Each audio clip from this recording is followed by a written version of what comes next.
Yo, yo, what's happening, my people? It is your main man, and I got Run DMC on my radio, and I got a Nick win in the ledger and in my heart, and it's a beautiful, beautiful thing, yo.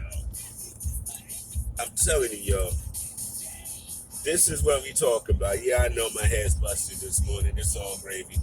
I got a comb in my back pocket, and I get to work with me straight. No worries. Listen, y'all. We got Queens in the building. We got defense on tap. And you gotta understand, y'all, Atlanta is a real team. That ain't them four wins is real that they got. You know what I mean? That's a tough team. They got 3-point bombers left and right. And these cats are talented shooters, man. Talented shooters. You know what I mean? And listen, with Gallinari and Rondo, yo, they're going to be a legit team. They're going to make noise in the East, and it's going to be interesting. But last night, in the immortal words of Big Worm, they got dealt with. They got dealt with last night. Listen, guys, this Knicks team is real. The culture is defense and don't quit. That's our culture. Play hard defense, you'll always be in the game. If your shot isn't falling, stay engaged, stay involved, and things will work out. And for the most part, that is exactly what they've been doing, and that's why we've been winning. Now, we also have to give credit where credit is due to a couple of our players, because the players themselves have bought in to this hard hat, grind it out, stay involved kind of culture, and it's beautiful. And I gotta give props to Julius Randle, who, if he keeps playing the way he's playing, he will be an all-star this year. They can't snub him. I mean, they already snubbed him out of Player of the Week, but that's all right. They're just not used to Julius's name being up there. But if he keeps doing what he's doing, there is no reason why he doesn't eventually get 1, 2, 4, 5 of those, and eventually gets himself to the All-Star game. I love it because, again, this is a guy who had 2 coaches last year, and neither coach could get this performance out of him. Neither Fizz nor Miller could get him to do this. And so, again, it's another testament to the coaching staff and the front office, because this plan so far is working. The guy scored 28 points and 15 rebounds last night and 9 assists. He already had 1 triple-double this year for the first time being on the team. And he almost had another one last night. Y'all really got to watch what Julius Randle is doing. And it's not a Moot Morris scenario where great player can get traded for pieces. We are not at the let's just keep, looking for pieces. We're at the point where let's put the team together and then add pieces as needed. Randle is our guy. I don't see any reason to jettison him, especially now. It makes absolutely no sense. We'd be cutting our nose to spite our face. Obi is a rook, and he's not ready yet. So let's stop trying to overly plan for Randle's retirement and celebrate the fact that this man is playing his heart out for us. You know what I mean? It's about time we had players that wanted to be here and wanted to bring it every single day.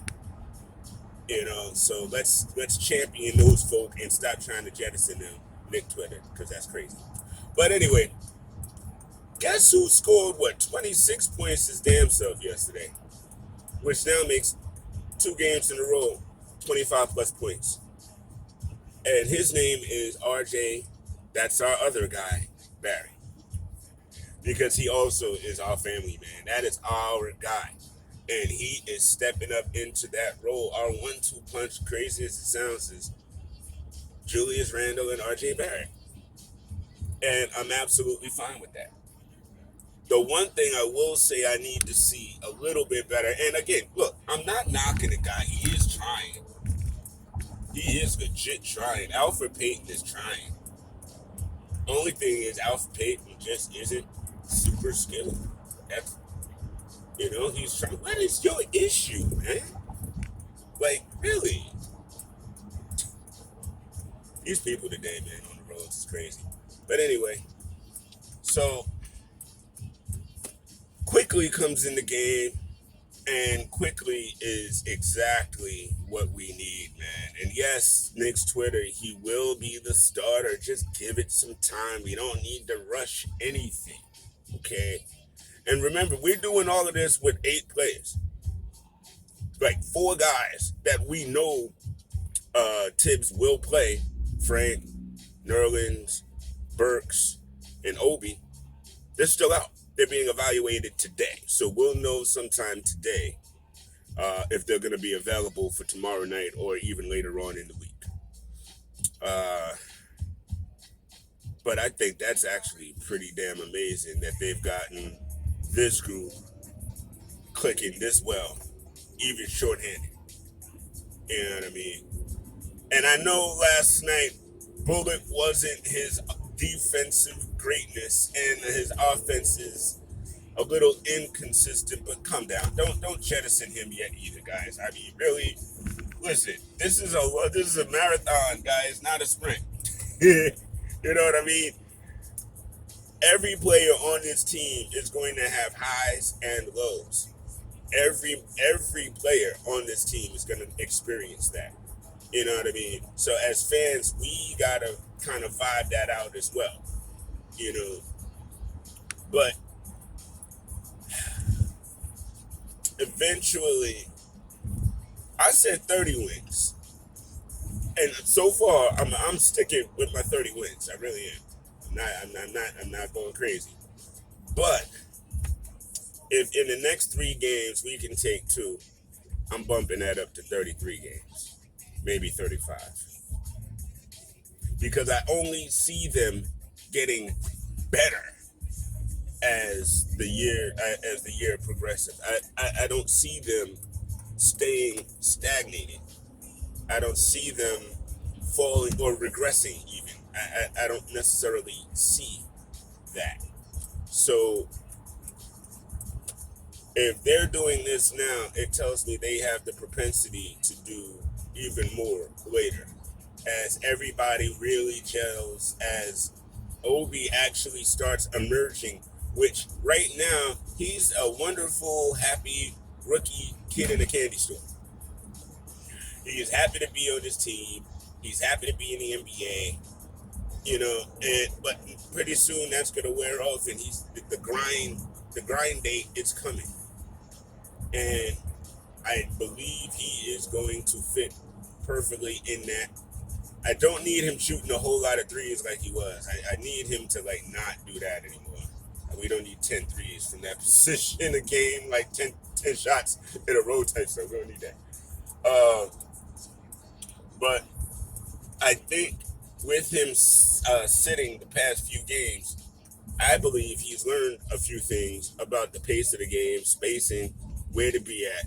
And if in practice he's knocking down his shot, by March, that's going to be very important for us. It's so weird to say, man, because you don't really want to go too far right or left with this. But if you look at the preseason, I think we lost 1 game in the preseason. And then in this regular season right now, we're 4-3. It's not jumping up and down with 1 game above 500. Let's tether that a bit. But to understand where we were 3 seasons ago, 4 seasons ago, 2 seasons ago, last year, it is a stark difference. Not just in the record, but in the approach. You know what I mean? And, it's really cool. It really is. It's not LOL Knicks. And anyone dropping that is crazy, and it's noticeable. I'm gonna give y'all an example. Yesterday, a story came out from an unverified account talking smack about Nerlens and a negative vibe with the team. I squashed that immediately. Now, granted, when I do that, if I see loyal fans that I know is loyal fans and they chime in, or like somebody was like, yeah, Nerlens could go, I'm like, nah, stop that. Yo, first of all, we don't even know if this is real, but we do know players read Twitter. But we don't know if this is real. And why are we giving smoke? Why are we giving exhaust? Why are we giving oxygen to something that isn't even verified to be real? It's like sometimes we're just a little too quick to see the negative story and believe it. Because, LOL Knicks.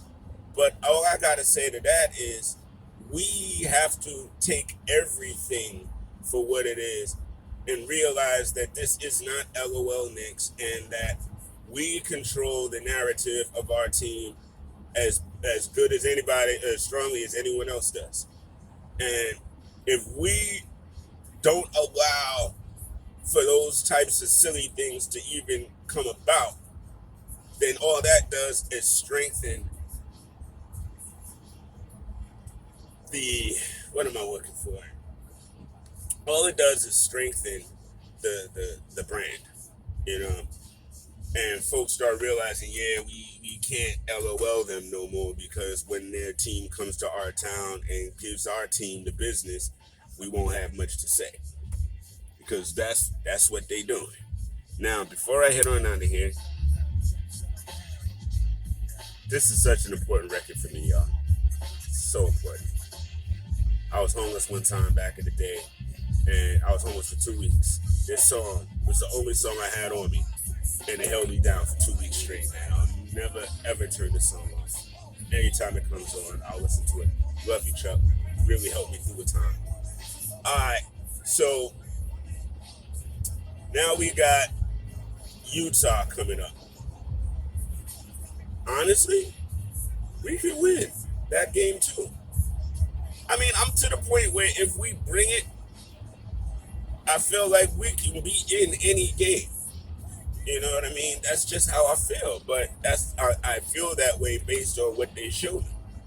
And that's what they're showing me. So that's what I feel. There's more I want to get into. But, it's traffic jump off. Got to sometimes focus when I'm driving, right? Hey, guys. Candid Corner is back tomorrow night with a special guest. Do It All from Lords of the Underground. He's going to be in the building. He's been doing great things on the political side. He's been doing great things on the music side. You know what I mean? So we're going to chop it up with him tomorrow night. Mr. Lewis and myself will be back at effect. We missed you guys. It's been a great 2-week vacation, but now we're back on our grind. So we'll see you tomorrow night at 9. Good luck to my Knicks tomorrow night. They did a great job last night. I mean, being down like 15 and coming back against a team like that, getting them off of the perimeter and having them miss them threes that they were making early in the game, that just spoke so much. Because if this happens last year, we mail it in. Simple. We mail it in last year. We realize we can't win, and then we start doing dumb stuff, turning the ball over and stop trying. This is not that year. Strap in, Knicks fans. This is a different season. I don't know if it's one we've seen in a long time, but let's enjoy it. I'll see y'all later.